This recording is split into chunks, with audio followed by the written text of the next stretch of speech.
ठाकुर जी उठे, पलना से जैसे ही उठे, जोड़ते अपनी आंख मीड़ी, सोई जगन्नाथ भगवान की तरह पूरा काजर फैल गो ठाकुर जी को।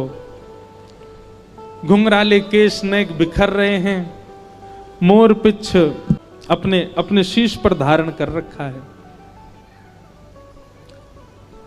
सुबह उठते ही बालक को कोई नहीं चाहिए, अपनी मैया चाहिए। मैया कहाँ है, मैया पास जाऊंगो, मैया पास जाऊंगो। यशोदा मैया दही बिलो रही है। ठाकुर जी गए और ऐसे दही बिलोती भाई यशोदा मैया के दोनों भुजान के नीचे से भीतर आए और सामने आके मैया के आगे खड़े है गए। आंखन को काजर फैल गयो है, सो के उठे, आंख भी खुले ही नहीं रही हैं, केश पूरे घुंघराले मुख पर आ रहे हैं ठाकुर जी के। और मैया से कह रहे, मैया जे बता, तो को दूध ज्यादा प्यारो है कि तेरो पूत प्यारो है, बता। मैया बोली, लाला तू भी सवेरे सवेरे उठ के कैसी बात न करो करे, चल हट जा, मुझको दही बिलोन दे। ना है मैया, पहले बता तू को दूध प्यारो कि पूत। मैया बोली, मोए तो मेरो पूत प्यारो है, दूध काई को प्यारो होगो। अच्छा मैया, तो फिर एक काम कर, मैं तो बहुत प्यारा लगूं ना। बोले हाँ, अपनी गोद में लिटाए के मुंह को अपना दूध पिवाए दे। मैया मुंह को बहुत जोर की भूख लगी है, मुंह को दूध पिवाए दे। यशोदा मैया तुरंत ठाकुर जी को अपनी गोद में लिया और मैया को ठाकुर जी दूध पी रहे हैं और मैया दही भी बिलोती जा रही है। यहां ठाकुर जी जैसे मैया का दूध पीने लगे, सामने चूल्हे पर अंगीठी पर गैया का दूध उबल रहा था। संपूर्ण दूध उबल करके उफन करके बाहर आने लगा, स्वयं को जलाने लगा, नष्ट करने लगा। यशोदा मैया यहां दही बिलो रही और मैया ने जैसे ही देखी कि दूर दूध उफन करके बाहर आ रहे हो, सो मैया ने विचार किया, अरे ये तो सवरो दूध जर जाएगा। तुरंत मैया ने गोद में बैठे ठाकुर जी को नीचे पटका, दूध संभालने चली गई। ठाकुर जी खड़े है गए, अब ही मैंने पूछी तो को दूध प्यारो कि पूत, तो बोली पूत प्यारो, और बाद दूध के पास भाज गई मैया। ठाकुर जी बोले, मैया ठीक है, आज या दूध को ही देखूंगा मैं, हैं ये ज्यादा प्यार हो तो मुंह छोड़ के भाज जाए। सो ठाकुर जी ने एक बड़ो सा डंडा उठायो और जो मैया दही बिलो रही थी उस मटकी में ही मारा, मटकी फोड़ दी। और इतना ही नहीं, इतने क्रोध में भर गए ठाकुर जी, गौरस भंडार में गए, जितनी मटकियां थी मैया यशोदा की सब फोड़ दें। यशोदा मैया ने दूध संभाला और संभाल करके पीछे मुड़ करके देखा तो मां दही की हंडी फूटी पड़ी है और सबरे मटका फूट रहे हैं और लाला उछल उछल करके सबरे मटकान को फोड़ तो जा रहा है। यशोदा मैया बोली, लाला बिगड़ गए हो, आज मैंने लाला को यदि दंड नहीं दियो तो बहुत बिगड़ जाएगा। यशोदा मैया ने तुरंत अपनो पल्लू खोस करके और एक छड़ी उठाई, बोले रुक जा दारी के तो बताऊं मैं। और मैया जैसी छड़ी लेकर के भागी हैं पीछे, आगे आगे ठाकुर जी भाग रहे हैं चौकड़ी मार करके, और मतलब ऐसे भाग रहे हैं मानो जैसे पीछे कोई शेर पड़ गयो हो। अब यशोदा मैया तो बेचारी 80 बरस की, फिर भी पीछे दौड़ रही हैं और ठाकुर जी चौकड़ी मार के यहां थे वहां कूदते कादते भय दौड़ रहे हैं।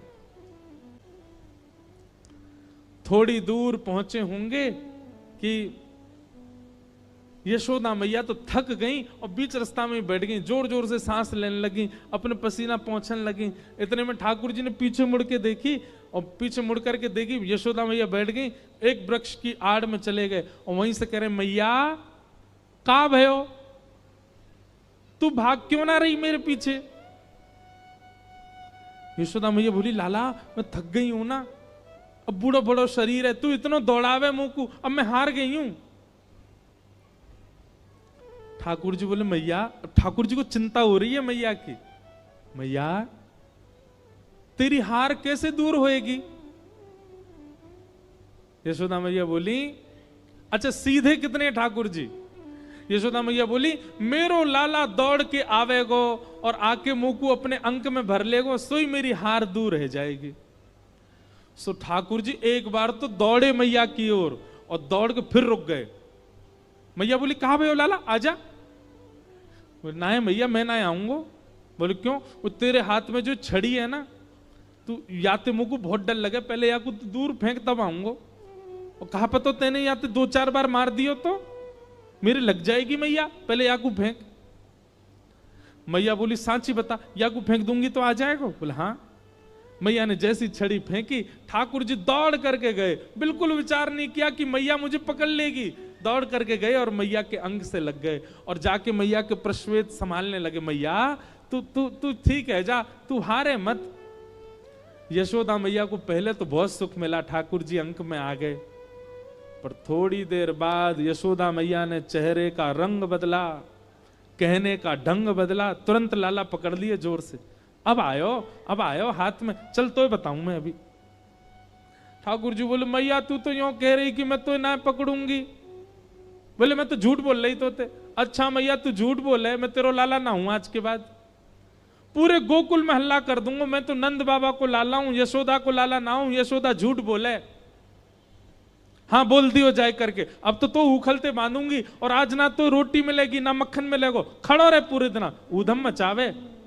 यशोदा मैया के अंक में भर गए। मैया तो पकड़ के ले गई और लाला को जाकर के ऊखल से बांधन लगी।